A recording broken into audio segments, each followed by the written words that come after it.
guys, welcome back to my channel. This week's reading goal is to continue a series that I'm in the middle of.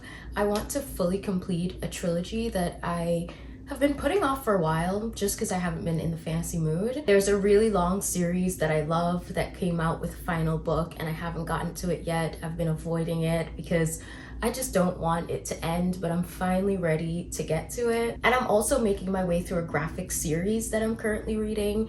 And I just love these types of videos. It's so satisfying to see people get through their series, and that's exactly what I want to do this week. This vlog will be completely spoiler free, and I'm just gonna give some out of context thoughts here and there. And I think you'll only fully know what I'm talking about if you've read the book. If you enjoy book videos, you should definitely subscribe and stay a while, and I hope you enjoyed today's video.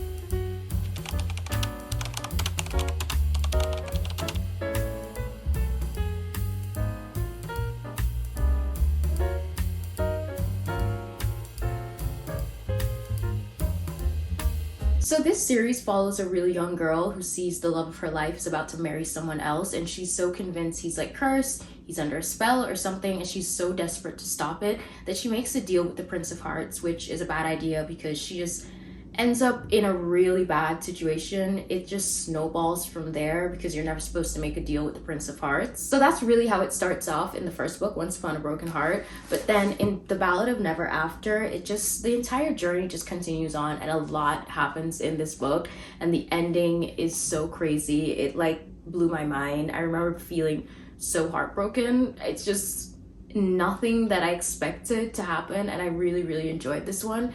So far, I'm also enjoying A Curse for True Love. I'm only like 50 pages in, and I'm really excited to see how this one unfolds and just see how the entire series wraps up because I've really been enjoying it so far.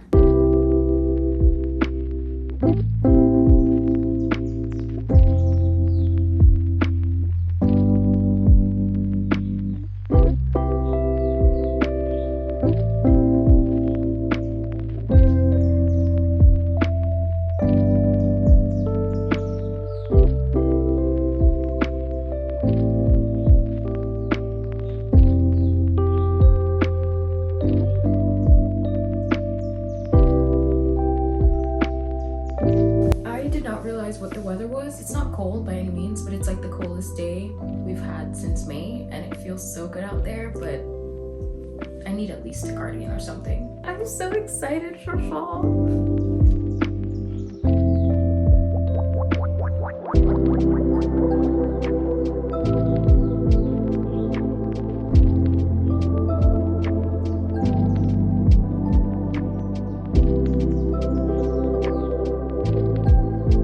I was in a bad mood, and you know what I did? I ate. Bad mood gone. Perfectly fine now. I hate how hangry I get sometimes. It's not normal. I'm on page 113 now, and things are kind of starting to pick up because before it wasn't that it was moving slow. I feel like it was moving at like a medium pace, and Jax wasn't in the story because he was wherever he was, but now he just came back. Having him in the scenes now really does help the story to pick up. I've been curious about if this is considered like high stakes or not, because I don't read a lot of fantasy, so I don't really have much to compare it to, and it feels like a lot of people are trying to kill her in this book, but then there's also so many people trying to protect her, so it's almost like, sure, the stakes are high, but then everyone's protecting you, so you're probably gonna be fine. And I feel like in Powerless, Peyton is an ordinary in a world full of elites, and I feel like the stakes are just higher for her. Like, she's just more at risk in general, so it just makes the entire book feel more high stakes. And I don't know, I think the fact that everyone is just constantly trying to protect her, even though a lot of people are like lying to her and all of this, I just feel like the stakes don't feel that high and everything kind of feels calm. Every time she's in a situation, I'm like, someone's gonna save her. Whereas I think when I read Powerless, I wasn't so sure, you know? Or I just felt like more people would have been out to get her, which made it more interesting. But if you know anything about that, like if you've read a lot of fantasy and you've read this one, would you consider this high stakes or not? I'm curious, and I want to read more fantasy that's like will have me thinking she's gonna die every chapter. But yeah, I'm gonna go back on the roof now and I'll keep you updated. Where I am now in this book just feels very familiar, and I'm afraid that it's like gonna go in circles. Like if it feels familiar from the last book, I don't know, I'm just scared that it's gonna feel like we're going in circles and nothing is really getting resolved, and like the plot points aren't actually being explored enough. I don't know how to explain it. I feel like sometimes that kind of happens in a series. Like they pick up and things just go in circles. I can't explain that properly enough without spoiling it. Like what I could say to explain that will be a spoiler, but yeah, that's just my fear at the moment. I'm not saying that that's going to happen, but it just kind of feels like that for right now. Like it feels like something I read in the last one, like the way that they're interacting with each other and their dynamic. It's just like, we're back here again. That's not to say that I'm not enjoying it though, but I am just hoping for something really big to happen at the end. I'm hoping that it wraps up really nicely. I need something intense. I need something big. Yeah, that's my update. Patiently waiting for the ball to drop, I guess.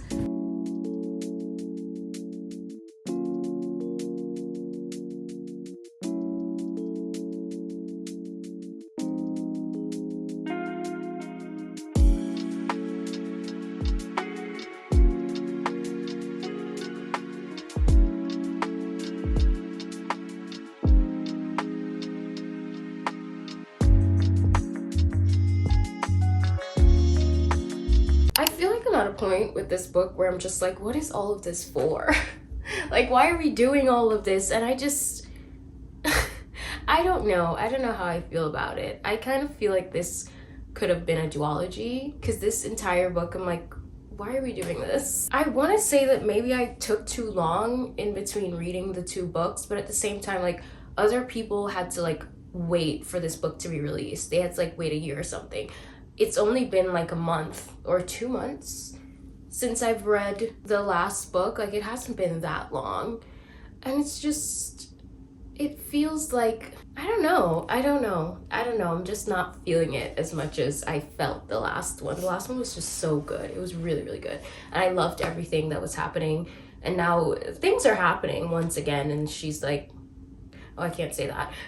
Talking about the third book in a series, kind of hard. Can't say much, but I don't know. I'm just constantly thinking like, why are we here? Why are we doing this? What is all this for? Still praying that this wraps up nicely. So this book, A Curse for True Love, there was definitely moments of it that I was really enjoying, but overall it was kind of underwhelming. Like I found myself really enjoying it, really getting excited to see how it wraps up, and then there were moments in between that I was like, I don't know if I care anymore. Like, do I still care? But I have to finish it. Like the third book in a series, like I need to know how it ends. I've been following these characters for so long, and it made me stop caring like somewhere in the middle of this one, which is so unfortunate. I honestly don't have that much to say about it. It was fine. I would recommend this if you literally are 2 books deep into the series. Like definitely finish it, see how it ends up.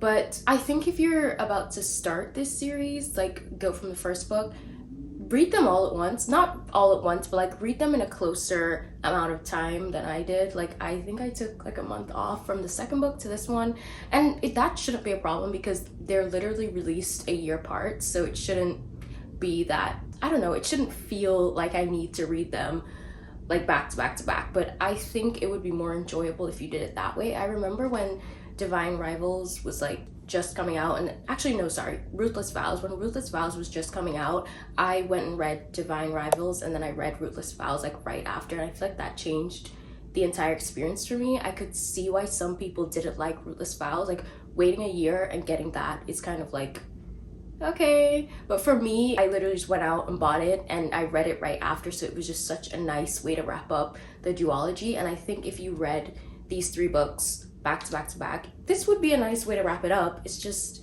I was expecting more.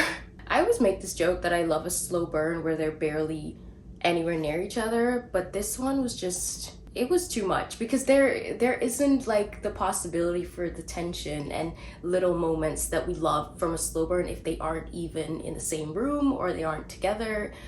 I don't know, so it's a slow burn and I like that, but I guess I just don't like the way that it was done. And honestly, by the end of it, I guess I kind of just felt like things were missing, like Marisol and Luke, what was his name, Luke or Luca?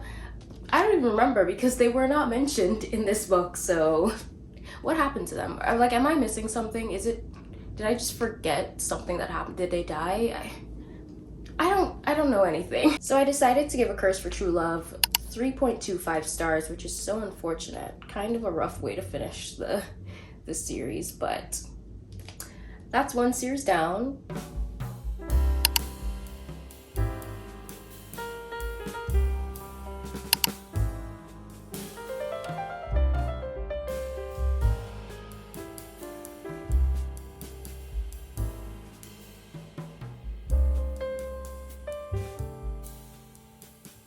I always have to go back to the glossary when I have taken a break from these books because I just don't remember what like half of these words mean.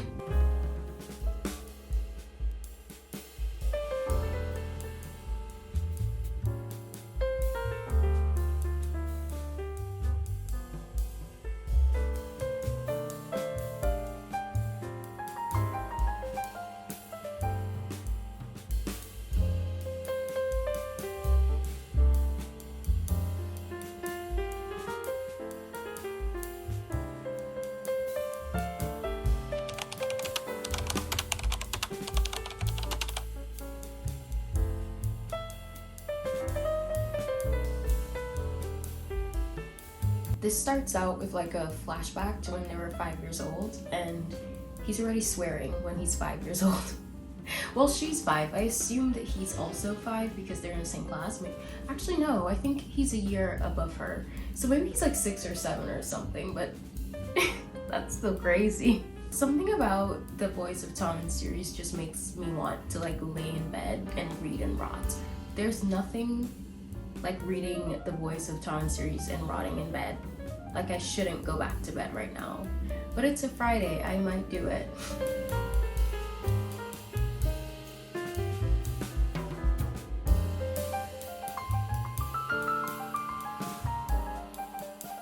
So this series is about a bunch of friends. The first one, Finding 13, starts off about Shannon, and she like lives in an abusive home and she just goes through a lot, and she has to switch schools because she gets bullied at her original school. And when she switched schools, she meets Johnny Kavanaugh, which is like the captain of the rugby team, and he's like really popular and everything, and they fall in love, and he really protects her a lot because he can see that she goes through a lot at home. And the first 2 books is about the 2 of them, Finding 13, Keeping 13, and then Saving 6 and Redeeming 6 is about Shannon's brother. So we continue to see a lot about her home life and everything that they've been through with their family. But then this one, Taming 7, is about Gibbsy and Claire, and we get hints about Gibbsy throughout all of the books and the things that he's been through, and now this is his story. He's also been through a lot, and Claire has just like been his rock, helping him to cope with everything. In this one, we're just gonna go through and learn more about everything that happened to Gibbsy, but also I'm curious to know how Claire is gonna fit into this, because I don't actually know if Claire has any trauma herself, but I guess we'll see. So far, not too far into it, but it's good so far. I mean, these books in the series, they kind of just pick up where they left off, which is always great. I just jump right back into it. So I'm having a good time so far.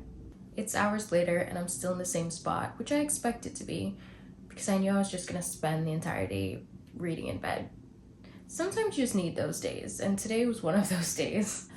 So this book is moving quite slow, which I honestly didn't expect because it's so much shorter than all the other ones in this series. And then also Claire and Gibbsy, who are the main characters of this book, they have been friends all of their lives. So it almost like is meant to cut out this point of a book where they have to get to know each other. They didn't need to get to know each other. They know each other very well, and we've seen them and their dynamic throughout 4 different books. And it almost feels like their dynamic changed a little bit. I don't know, maybe it's because we have to finally get serious and talk about all the serious topics and all the things that they've been through. But another thing that I find interesting about this is I feel like we are getting to know Gibbsy more and getting to know his story a little bit better, which I really appreciate. I've been dying to know.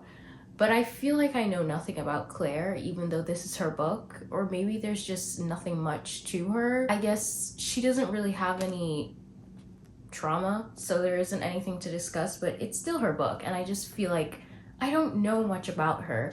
In this book, there are lots of Shannon and Johnny crumbs, which is great. Love that. But when I say that there's crumbs, there would be like pages of Claire having inner monologue about Shannon, like the things that Shannon went through. And of course, they're best friends. It's like almost expected to see that a little bit. And also it's in a series to revisit it a little bit, but like the inner monologue is just too long, like about that, or like about Shannon. Like, let's hear more about Claire, you know, because we already read 2 books, 2 really long books, Finding and Keeping 13, that's about Shannon and Johnny, and then Saving 6 and Redeeming 6, Shannon was still mentioned quite a bit because those are about her brothers. So like, we already know literally everything possible about Shannon, and it's just to come to this book that's quite short and still feel like I'm not finding out enough about Claire, and I'm still like getting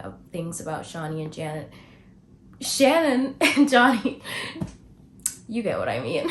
It's been kind of like, I guess, frustrating. I just want more. I don't know, everything so far just seems so surface level. It's just like, they have a lot going on, and I feel like we need to dive into it more. I am at page 175. I've read this much, so this much is left. I'm almost halfway through, and I just feel like not really much has happened. Going back to Claire having like inner monologue about Shannon and Johnny, there was one time, I swear, for like a couple pages, she was going on about how perfect Shannon and Johnny are for each other and how permanent they're gonna be, and I'm like, we know, we read 2 books about it, and then we saw them together still in the 2 books after their own 2 books. And it's just like, I get it. I want to see them, but I do not need pages of inner monologue about them. We've already heard their story. I want to hear about Claire.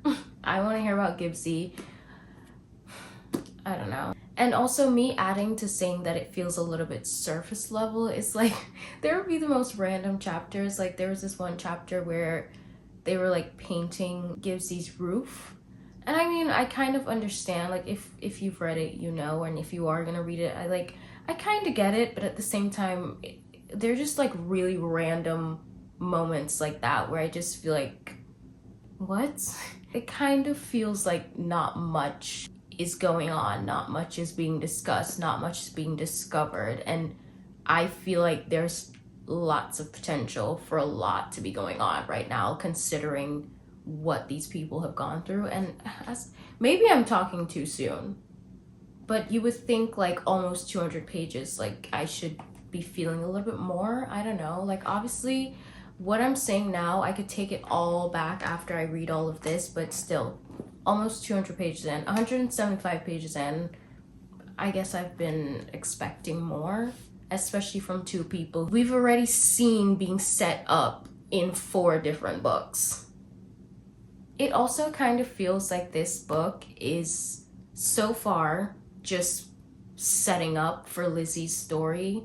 Like, she is such a huge part of it so far, and it has been kind of frustrating. I feel like I'm learning about everyone but Claire.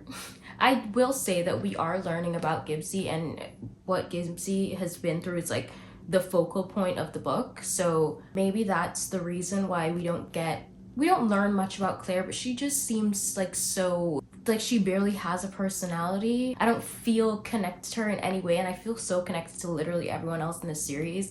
And then they're talking about Lizzie so much, and as I said, I feel like they're just trying to set up for Lizzie's story, and I don't like that. We can talk about Lizzie and Lizzie's book. Let's focus here, but at the same time, I do know they're all so connected in insane ways. I understand why she's being mentioned, but it's a lot. Even though I understand why it's being written that way, that doesn't mean that I love it. Like, that's what I'm trying to say. Like, I get why Chloe Walsh may have had her reasons for writing it that way, but it doesn't mean I'm enjoying it, you know? Yeah, that's my update. That's all I have to say so far. I will let you know when I'm further in, if anything changes, or maybe when I finish it, I'll update you.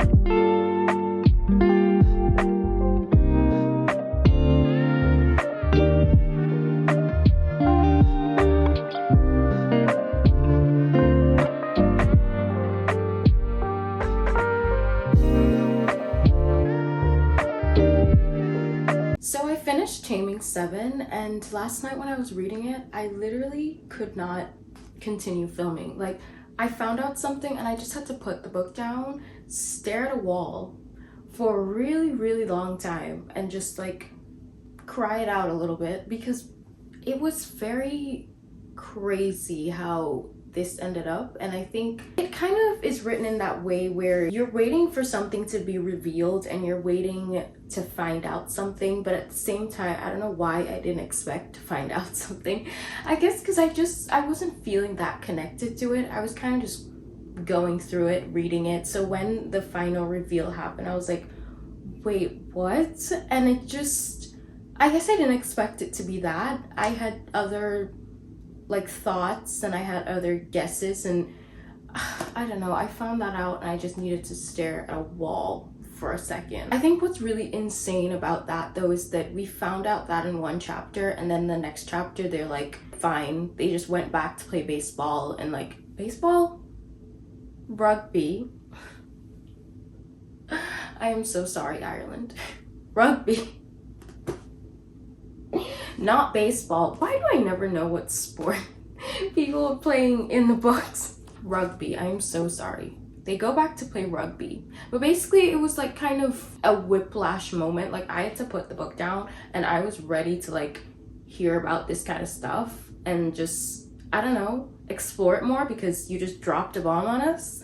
And then they just kind of went back to like normal in a chapter. Like, excuse me? I guess it kind of does make sense though, because Gibbsy spends the entire time like avoiding his issues and his feelings and kind of just pushing it down. So it makes sense on one hand, but it was just insane as a reader to experience that. I was so nervous about how this was going to wrap up. I was so nervous about the ending because we were on like page 420 and everything was a mess. And this book only has 445 pages, and I was like, wait, what? Because it's like a known thing that Claire and Gibbsy only get one book. And so I was like, how is this going to, like, I can't see this wrapping up.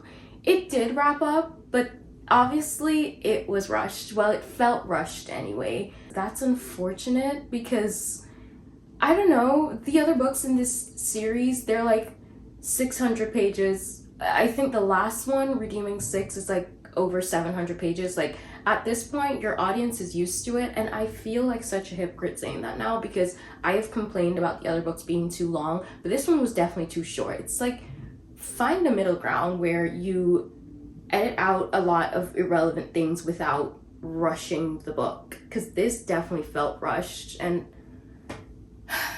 I think that this book is a great addition to the series. Like, it contributes to the series as a whole, but it absolutely did nothing for Claire and Gibbsy as a couple. Lizzie was such a huge focus of this book, and a big thing I think this book did was just set up for Lizzie's story. And one thing I will say is that I do know that we're gonna get a lot more of Claire and Gibbsy, because Lizzie and Claire are best friends, and Claire and Hugh, that's her brother, so obviously she's gonna be in his book, and they're gonna be very intertwined. Gibbsy and Hugh are best friends.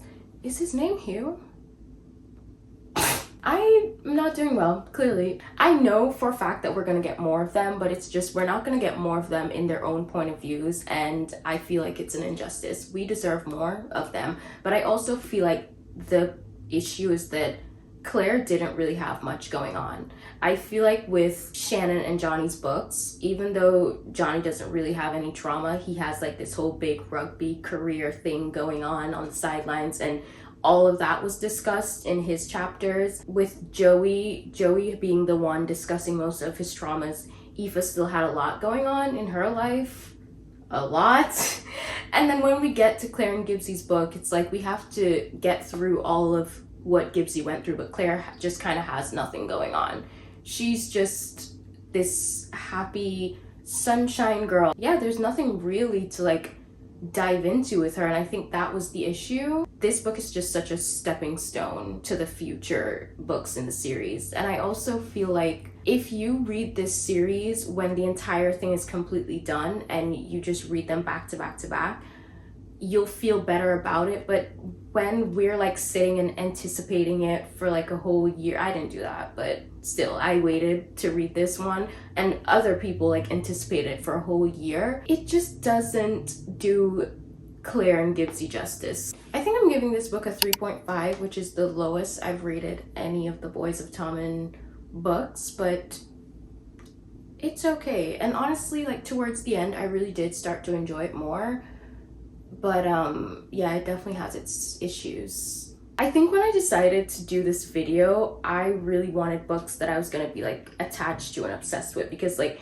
if I'm on the third and final book of a series and I'm on the 5th book of another series, I'm like, surely I'm invested, I'm gonna have a great time, but everything's just been like somewhere at that middle point so far, and that's kind of unfortunate, but it's okay.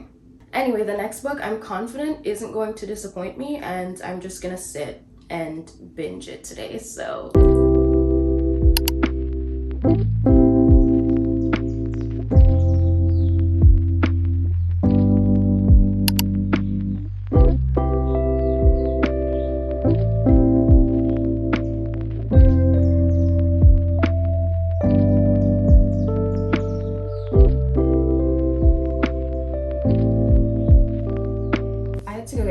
One because I just remember it kind of ended on a cliffhanger, so I need to remember what that cliffhanger was.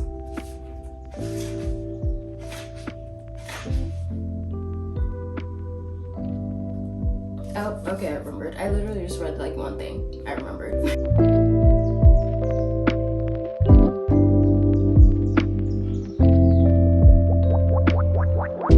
He's writing in his journal and they're like tear stains on the writings. Like, a graphic novel really thinks of everything.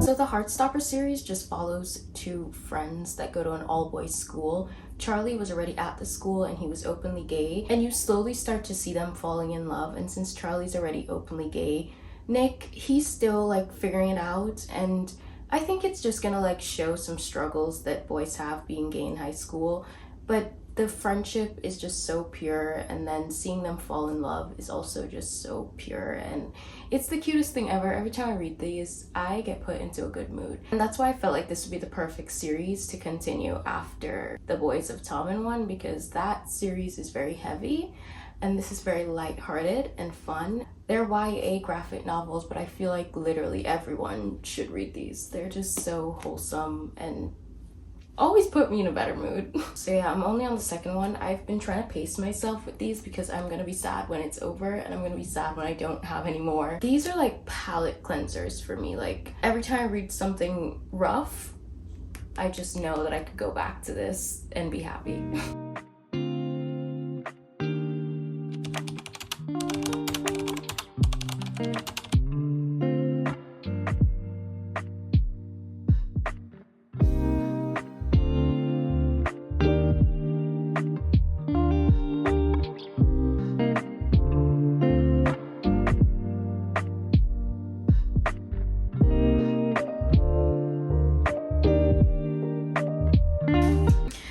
Like it ended kind of abruptly, but it was still so good. I'm guessing it's because there's like 3 more books after this. It was so good. I was smiling the entire time. I was giggling, kicking my feet. I knew that this would make me happy. That's why I saved it for last in this reading vlog. I remember I rated the first one, I think either a 4.5 or like a 4.75, because I just didn't know how to rate graphic novels. It was my first one ever, but this is definitely a 5. Like smiling throughout the entire thing, it's definitely a 5. It's such a beautiful story. Love the pacing of it. Everything just feels so real. No notes. I have no notes. If you guys need something just happy and fluffy and wholesome that'll make you smile, go read the Heartstopper series. And as I said, I'm giving this 5 stars. I had to go get the other books. So yeah, my recap is this was a 3.25. Kind of underwhelming and not my favorite way to wrap up a series, but I would still recommend the series. And then Taming 7, I gave a 3.5, also kind of underwhelming. I gave full thoughts on both these books, so you know, just recapping. And then 5 stars, really made up for whatever those were. Thank you guys so much for watching, and if you got to this point of the video, comment a pink heart emoji. And if you like this video, please give it a thumbs up and subscribe for more, and I'll see you soon. Bye!